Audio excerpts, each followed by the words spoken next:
Good morning, students. Welcome to this class of secondary kinetic isotope effect.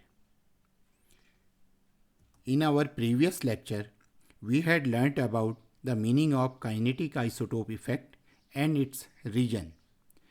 Kinetic isotope effect or Ki refers to the change in the rate of a reaction upon substitution of an atom in the reactant molecule with one of its isotopes.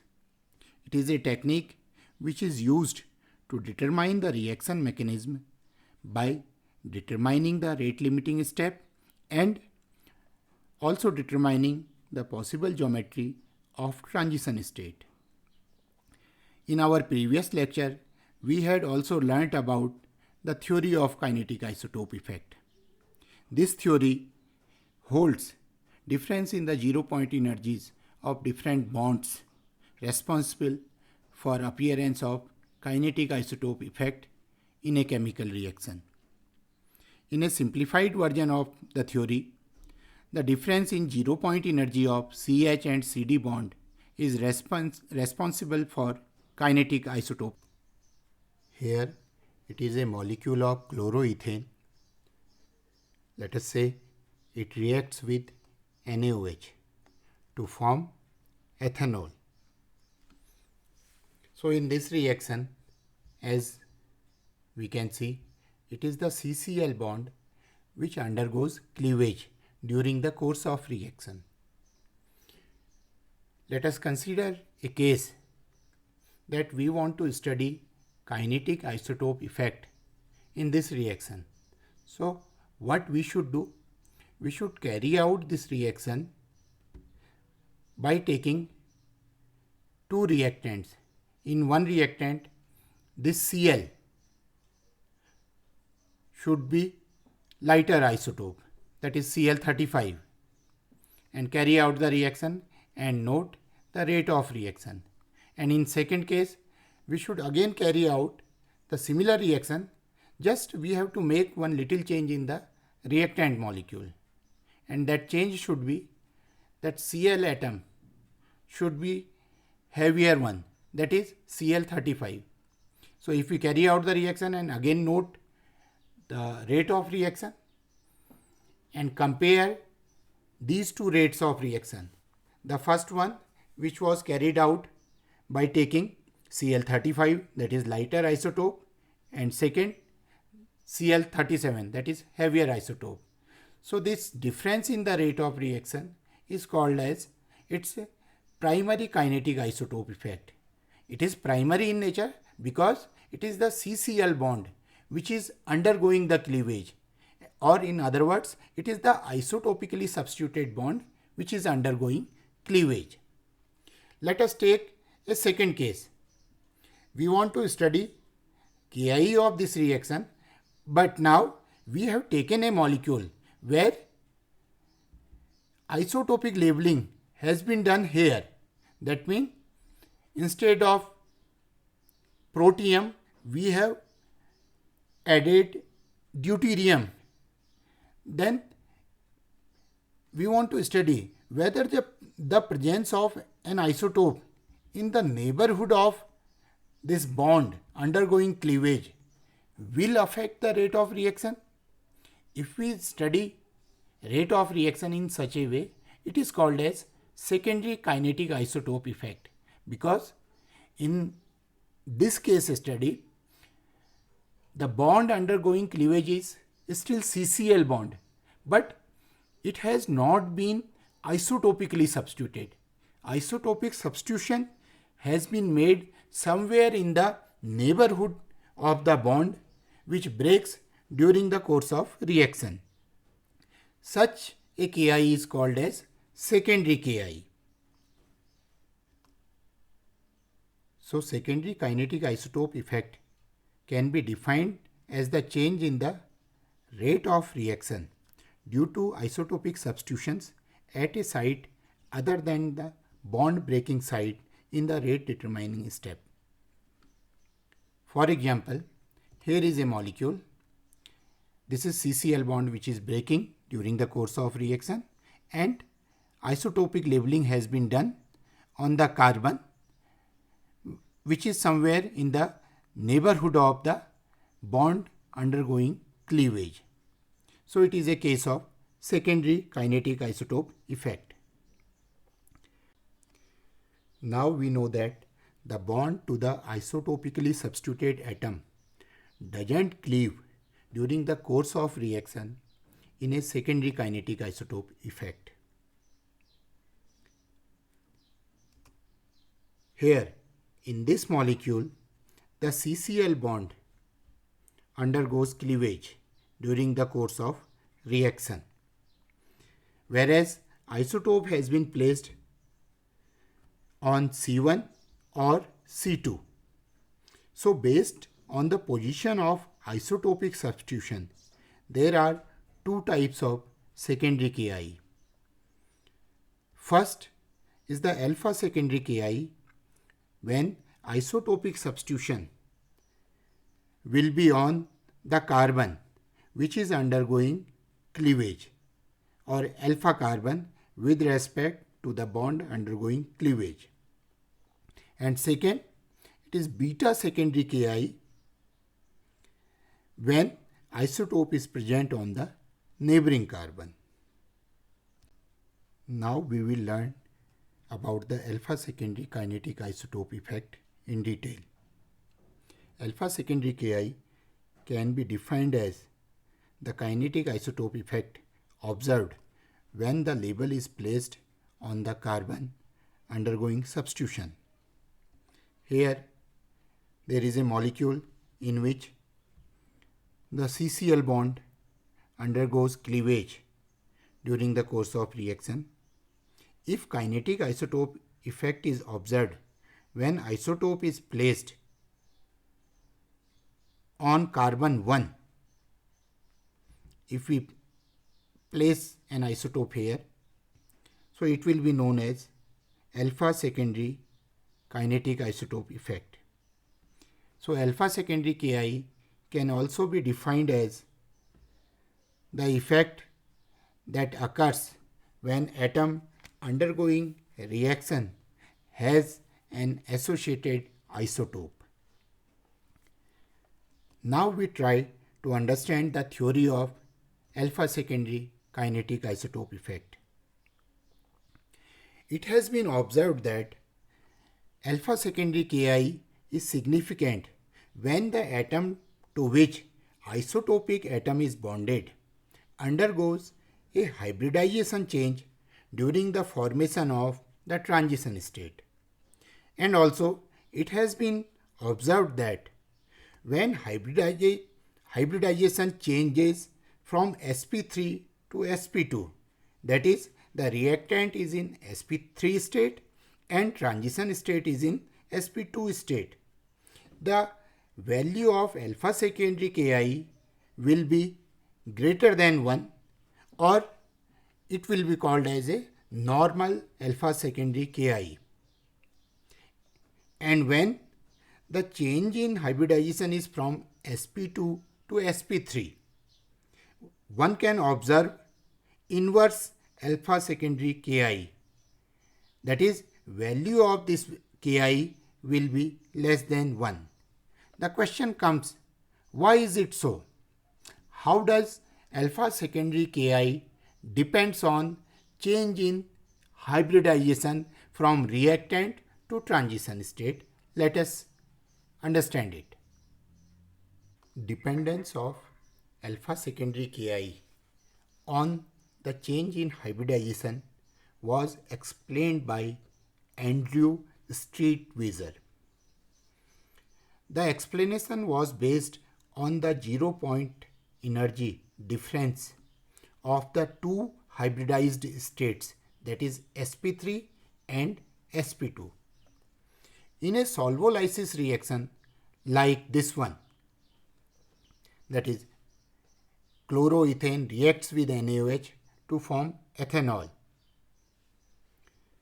In such a reaction, the sp3 carbon of the reactant becomes nearly sp2 carbon at the transition state, which behaves more like a carbocation.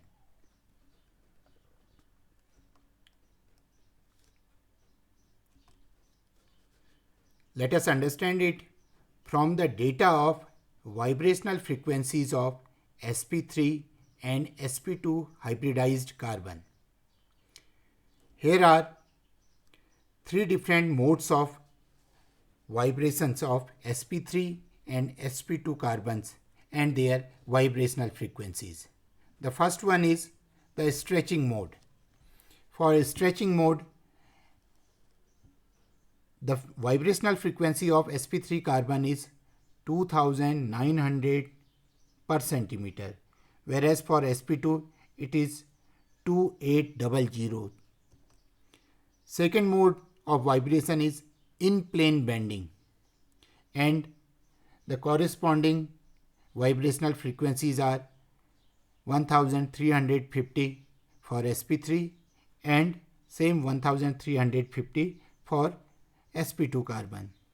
The third mode of vibration is out of plane bending, and for this bending vibration the frequency for sp3 is 1350, whereas for sp2 it is just 800 per centimeter. So out of these three modes, it is the out of plane bending mode which has sufficient difference in the energies of vibrations, and this difference is going to solve our problem, that is dependence of alpha secondary Ki on the change in hybridization of reactant and transition state. How? We will understand it in subsequent slides. In our previous slide, we had seen that the only major difference between the two hybridization states was in their out of plane bending vibration frequencies. The higher the frequency, that is in sp3, greater will be the reduction due to deuterium labeling. This can be explained with the help of this reaction coordinate diagram. Here is the reaction coordinate diagram. The lower well is for the reactant, and this well at higher energy level is the well of transition state. Here reactant has sp3 carbon, whereas transition state has sp2 carbon. So just go back to this sentence. Higher the frequency, greater will be the reduction due to deuterium labeling. It means in reactant, the ZPE of CH bond is 1350. If that bond is substituted by CD bond, there will be higher decrease here due to this deuterium labeling. Correspondingly, there will be decrease in the vibrational frequencies of CD and CH bonds in transition state. But in transition state, CH bond has only 800 vibrational frequency, so accordingly the decrease will also be lower. So delta ZPE will be more in case of reactant than transition state, and this is going to solve our problem of alpha secondary Ki in the forthcoming slide. This dependence of alpha secondary Ki onto the change in state of hybridization of reactant and transition state can also be understood from this reaction coordinate diagram, where a reactant converts into an intermediate carbocation via a transition state. the reactant has sp3 carbon, whereas carbocation has sp2 carbon. Out of reactant, transition state and carbocation, the order of energy is transition state will have highest energy, carbocation will be second in terms of energy, and reactant will be of lowest energy. So according to Hammond postulate, the transition state resembles in structure and energy to that molecule which is closer to it in energy. In the present case, it is the carbocation which is closer to transition state in the energy. That's why we say transition state will have an sp2 carbon. So, in this case, reactant converts into a transition state which has sp2 carbon. So, when sp3 carbon of reactant converts into sp2 carbon of transition state, there will be a difference in 0 point energies for CH and CD bonds in reactant as well as transition state. But CH bond of the reactant has the higher vibrational frequency, that is 1350 per centimeter. So the difference of ZP will be higher when this bond is deuterated. There will be difference in the energies of CH and CD bonds in transition state as well. But CH bond of the transition state is sp2 carbon bond which vibrates at a lower frequency.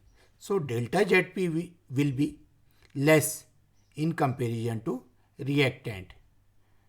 So this is the difference of delta ZP in reactant and transition state which explains alpha secondary kinetic isotope effect. We can say the change in 0 point energies from sp3 system will be greater than for an sp2 counterpart. So, when hybridization changes from sp3 to sp2, that is, reactant is in sp3 state and transition state is in sp2 state, the Ki value will be greater than 1 and it will be called as normal alpha secondary kinetic isotope effect. And when the change in hybridization is from sp2 to sp3, one observes inverse alpha secondary Ki and value of this Ki is less than 1. There is one more thing. Also, the degree of sp2 character increases as the rate determining step comes later in the process, and so does the value of alpha secondary Ki. So we can conclude here that alpha secondary Ki results due to change in hybridization from reactant molecule to transition state. If this change in hybridization is from sp3 to sp2, we observe normal alpha secondary Ki, and if change in hybridization is from sp2 to sp3, we observe inverse alpha secondary Ki. This is supported by these two examples. In the first case, the reactant has sp3 carbon which converts into sp2 carbon, and it is alpha secondary Ki because in this reaction it is the CCl bond that is undergoing cleavage and deuterated bond remains in the reactant as well as product. So here observed value of alpha secondary Ki is greater than 1. That means it is a normal alpha secondary Ki. In the second example, reactant carbon is sp2 carbon, which converts into sp3 carbon during the course of reaction. It is again alpha secondary Ki because the labeled bond is present even in product. And here observed value of alpha secondary Ki is 0.73, which is less than 1, or we can say the second example is an example of inverse alpha secondary Ki, and it can be explained with the help of change in hybridization from sp2 to sp3. So these two examples support the explanation given by Andrew Street-Weiser. Now we are going to learn the applications of the concept of alpha secondary Ki in SN1 reaction. If you remember, SN1 reactions are the common reactions of haloalkanes, and generally these reactions proceed by the following mechanism. Here substrate haloalkane dissociates into carbocation and X negative, and later on this carbocation is attacked by the incoming nucleophile, and we know the substrate has sp3 carbon whereas the carbocation has sp2 carbon. So nucleophile attacks this carbocation, and sterically this attack is facilitated either by above the plane or below the plane. Since nucleophile can approach this carbocation with equal probabilities, so we can expect that 50% of the product will have retention of configuration and 50% of the product should have inversion of the configuration. And evidence in support of this mechanism comes from this optical activity. In general, if there is SN1 mechanism, there must be complete racemization of the product due to equal probability of attack of nucleophile on the planar carbocation. So this is the general explanation of SN1 reaction, but it is not all. Many reactions have 20% inversion, and in some cases of SN1 reaction there is a small amount of retention. If our explanation is correct, there must be 50% inversion and 50% retention. Deviating from this percentage, what does it mean? It shows SN1 reaction always do not go through this well understood mechanism.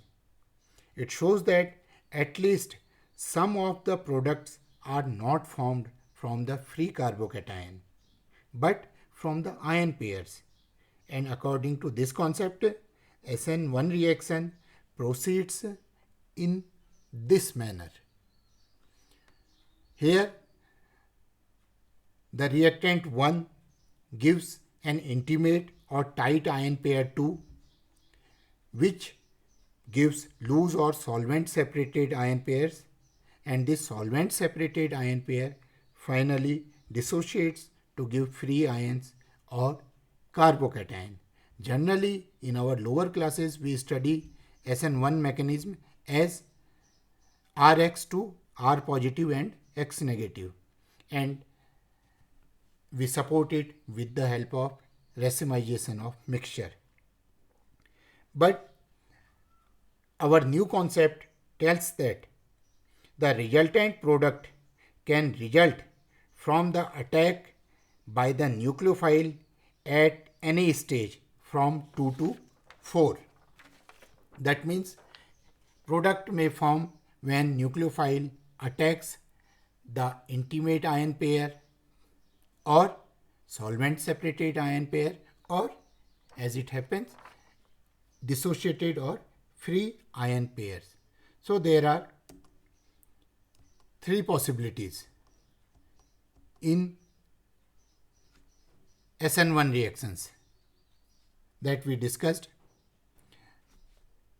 The rate determining step in SN1 reaction could be the formation of contact ion pair or formation of solvent separated ion pair, or the third possibility is dissociation of solvent separated ion pair may be the rate determining step.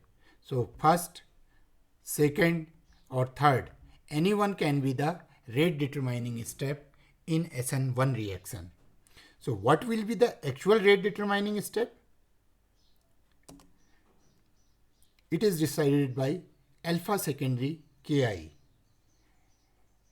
The degree of sp2 character increases as the rate determining step comes later in the process, and the magnitude of alpha secondary Ki depends on degree of hybridization change at the transition state.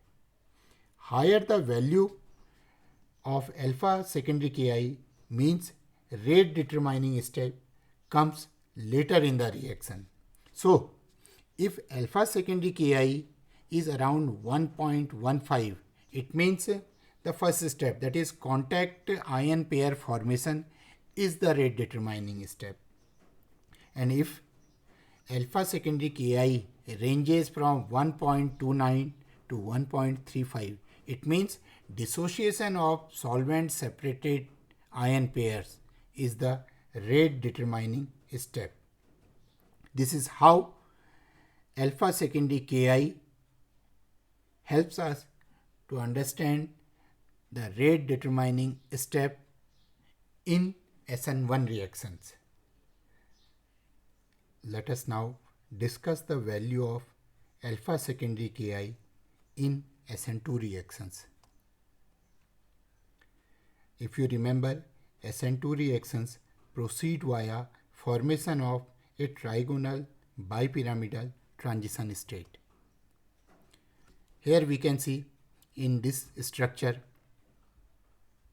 the incoming group and the leaving group both are put in apical positions, and due to presence of these two groups in apical positions, there is a sterically crowding situation for out of plane bending of the CH or CD bond, which is the main vibration responsible for alpha secondary Ki.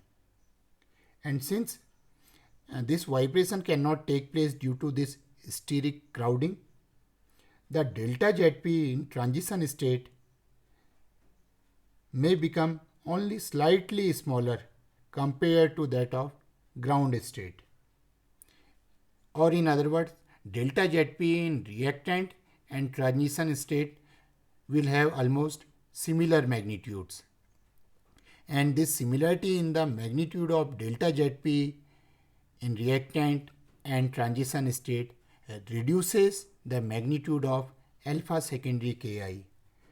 This is the reason that SN2 reactions do not show significant alpha secondary Ki.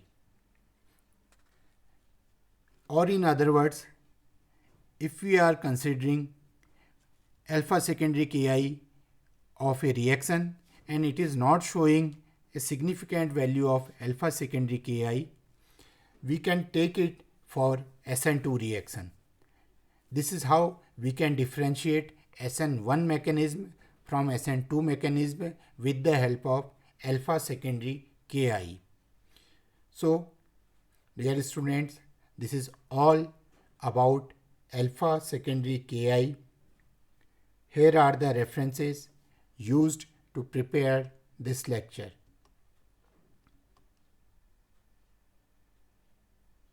Thank you very much.